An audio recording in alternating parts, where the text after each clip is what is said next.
Hi, folks. How is everybody doing? So, we are still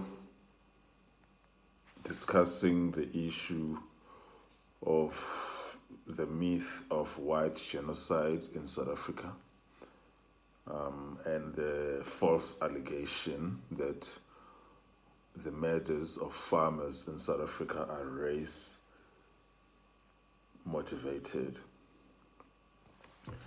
I had to find an analogy to try to explain this to people who are having a hard time to understand what we've been talking about. And for people who are looking for confirmation biases, that's not what they will find here. Generally, my views don't tend to fit in nicely with what some people think that they should be, whether white people or black people. And I also find it so strange when sometimes black people say things that they like, and then they think that because I said one thing that they like on one instance, that I'm supposed to agree with them 100% all the time, even when they are not on the right. And then I also find that expectation of blind loyalty also among white people. So a few years back, when the Black Lives Matter myth was ongoing and rife in the United States of America, I stood firmly against it. I rejected it with in the strongest sense possible. I even did a video, if not a few videos, in my channel, which I'm gonna link the links on the comments on the description here below. And what I've come to realize now is that the Lives Matter myth, that black people are being disproportionately killed by the police in the United States of America on account of race, is very similar to the myth that white South Africans are being disproportionately killed in South Africa on account of race. These, in fact, are, if we want to call them movements, are functional equivalents.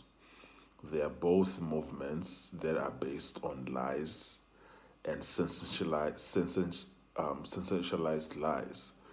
And then you take these lies and then you export them all over the world, all over the globe, getting sympathies from people who are being bamboozled and being misled by your lies.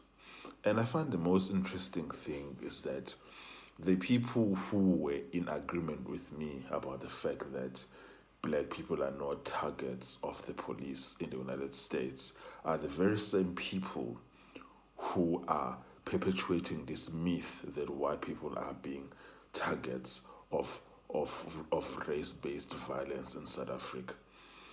And also, on the same breath, the same people who were opposing me when I was opposing Black Lives Matter movement a few years back are the same people who are supporting me now when I'm saying that the white people are not being killed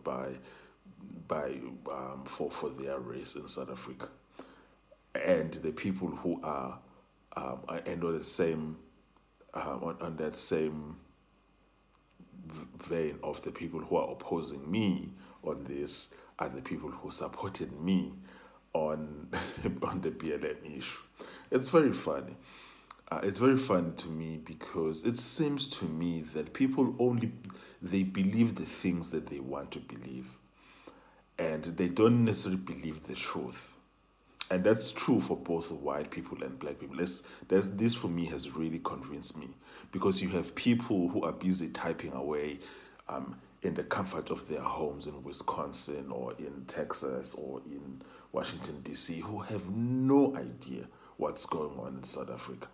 But they are believing these lies because they are being perpetuated by people who look like them. And then also on the same vein of BLM, the BLM lies, you had people all over the world, people in Johannesburg, in Cape Town, in London, in Melbourne, in Sydney, in Nairobi, believing the lie that black people are just target practice in the US of the police. Because people just want to believe the things that they want to believe. I find that a lot of people are not interested in the facts, a lot of people are not interested in the truth. And sometimes they might be on the side of the facts because on their time the facts are just conveniently on their side, not because they support facts and data. It's just that on that particular issue, the facts are conveniently supporting their biases. And then when the facts no longer conveniently support their biases, they even refuse to look at the facts. This is both white and black. And so if you want to really know the truth of the matter, of any matter, you need to go past the easy explanations that come from the emotional gratification of agreeing with people who look like you. And when they come with sob stories, and then you agree with them even when they are lying to you. And that was true both with BLM, and that's also true now with this issue of white people who are not being targeted because of the color of their skin in South Africa. But more than anything, this thing just shows me the issue of human nature. People will believe what they want to believe. They don't care about the facts, they don't care about the truth, they don't care about demographics. Demographic information.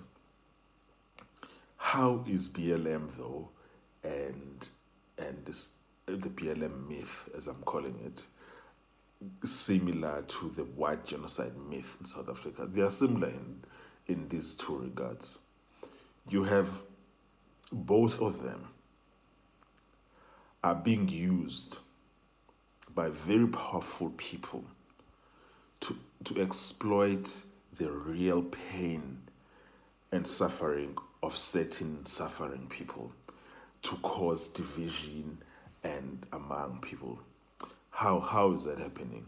In South Africa, it's AfriForum, Solidarity, and people like those who are using the real pain and suffering of people who were victims of crime in South Africa to lie to them, to convince them that this crime is actually race-related, when there is no evidence at all that it's race-related. And on the side of BLM, you have all of these liberal talking heads all over on the media, and people like Al Sharpton and all these other grifters, rev grifters, who use the pain of grieving families after their loved ones have passed away, maybe in the hands of the police, to tell them that these killings are race-related. It's the same grift, it's the same method, it's just on the different sides of the Atlantic Ocean and different races. It's all there is to it. And also what is similar also about it is there is a concerted and organized lobby around both of these movements, which are both based on a lie. And millions of dollars are being utilized for both of these to push falsehoods and causing unspeakable hurt and harm. How also is this similar? Both of these movements that are based on falsehoods are just not supported by the data. For instance, the issue of this white genocide and craziness is that I sit down and I look at the data. And then if you look at all the farm murders of the farmers who are killed in South Africa, white farmers, let's just limit it to white farmers. You take all of those numbers and you add them to all other murders of white people in South Africa, right? So you are not just looking at white farmers being murdered. You're looking at all the murders of white people in South Africa. All of them. All white people that are murdered in South Africa in a given year. White South Africans will still have less numbers of murders in terms of per capita basis. Obviously, they have less murders in absolute terms because they are a minority, but they still have the less number of murders per capita in terms. So, meaning what? Meaning that they are less likely than any other racial group in South Africa to be a victim of murder. That is, if so not just taking the issue of farm murders, which is what Forum is pushing to us. I'm saying if you take that and you add it, and you add all other white victims of murder, you'll still get that white people in totality, including those murders, because every murder is registered, and the rest of the person who was killed is registered, and then the stats get released. Even if what Afram is saying is true, that the police are not recording the statistics of white murders as farm murders, okay, fine, but the police are recording the statistics of all the white people that are killed in a year. If you take all of those, you still have in terms of incident rate, in terms of likelihood, in terms of propensity to be a victim to crime, to violent crime, white people are much, much more insulated from violent crime than any other South African group. And then I take it further and say, these white people who've been going all over the world talking about how if it's not racially motivated, why are they torturing us? Our family member, my wife was tortured, my family member was tortured, my dad was tortured. Okay, yes. Because crime in South Africa is very violent. I would just like to encourage some of you who believe that this issue of your white family members being tortured or being violently killed in South Africa is something that is evidence that it's racially motivated. I just want you to visit Alexandra Police Station, or just visit Guguletu Police Station on Friday night, Saturday night, or just say Friday night, Saturday morning, Sunday morning, and Monday morning. Just go there. Just go to the Guguletu Police Station, go to the Khayelitsha Police Station, go to Emla's Police Station. Just go there. Just look at those people who are going to report crimes. What do they look like? You find people there, their faces are hanging. You find people who are beyond recognition. That is the extent of violence that is happening in South Africa, which has nothing to do with your race. And the problem that we have with these people is that no one can persuade them of this victimhood that they have. And of course, I understand that experiencing something like that is very traumatic. Ask me how I know. But it doesn't take away from the fact that it's not racially motivated. Criminals in South Africa are so desperate, and because of their desperation, they are very violent. I think the only other place in the world that has violent crime comparable to South Africa, which is not in an active war zone, would be Mexico. South Africa and Mexico often tend to appear on the same charts when it comes to crime, violent crime, extents of violence in the commission of the crime. And people in the townships, it's not that they get killed more than white people get killed. People get tortured in the townships. People get killed and the body lies there for days and days until it rots in the shack because no one knows that this person. People are killing their girlfriends and their wives and torturing them and beating them to a pulp People are busy burning their spouses. This is what is happening in South Africa. The level of gruesome violence that is happening in South Africa. And just because these black South Africans don't have any advocates who are gonna share their stories of suffering and torture and all of that does not, and let me put it this way, even the level of torture that white South Africans have experienced in the hands of criminals in South Africa is not any more violent and more torturous than what other victims of crime have experienced in South Africa. People have gone through a lot. I know people personally whose family members were burnt alive in South Africa. Black people.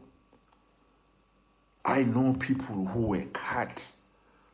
Their private parts were cut. There was a time when I was a kid. One of the boys that we were playing soccer with growing up, he loved soccer. They stabbed him, and they cut they removed his private parts. I was so traumatized as a kid. I was so like, I think I couldn't sleep for months after that. And that's the level of trauma that South Africans are living with. Black South Africans. And then do you remember the story of that black girl who was raped in Cape Town, a university student, and then was burned beyond recognition? Do you remember that story? Those are not isolated incidents. Those are the lived experiences of black South Africans. Just because we don't have high-paying donors from Stellenbosch who are able to take and talk about how we are suffering, doesn't mean that it's not happening to us. And it's happening at a greater extent than what. And what is frustrating a lot of black South Africans is that the question that they have in their hearts is that, why are you so special? Have you got any idea what people are going through in South Africa? Have you got any idea? And that the fact that you think that your suffering is special, that it requires it needs special attention. I'm sure white South Africans are aware of something in South Africa that we call community justice, where criminals literally get beat to death. Why do you think that happens in the townships? When the community happens to catch a criminal in the act of commission of a crime, and they literally beat that criminal to death. Why do you think it happens? It happens because black people in townships, in formal settlements, they are just tired of the crime that they are living with. It is unending, it is persistent, it is constant, and it is violent. It is crime committed against young girls, teenage girls, preteen girls, girls in primary school. It is crimes committed against elderly women. Violent crimes, unspeakable crimes. And then the community, when they catch that criminal, they don't even call the police, they just beat them to death. That's what happens almost in every township in South Africa, whether it's Khayelitsha, Gugulethu, Soweto, Alex, Diepsloot, Orange Farm, Umlazi, KwaMashu, Danzana, wherever. That's what happens because people are just tired. And then people have seen things. People have seen things. And so it doesn't matter what I'm telling you and anecdotal stories that I'm telling you. The most important thing is that what do the stats say about the crimes? What do the states say? It's the same argument that we were making when we were saying that the BLM argument is a bullshit argument. Because when we were looking at the stats, it was just not adding up. It was just not adding up. But these people, they are continuing to pay, but I mean, if your lies can help you get a better life in the US, I mean, all the best, man. But I think for me, it's very upsetting. It's very upsetting. What gets us into trouble is not what we don't know. What gets us into trouble, it's what we know for sure. That just ain't so. Mark Twain. And that's the situation with this issue of this white genocide myth.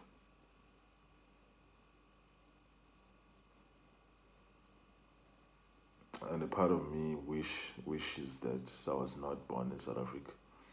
Because I don't think that any person should go through the things that we've gone through. I know that Americans, when they're thinking about crime, they think about the crime in Chicago, Baltimore, maybe in a city, New York City, Harlem, and places like that, Queens. That's nothing, man. That's nothing. That's a holiday compared to the things that we've been through.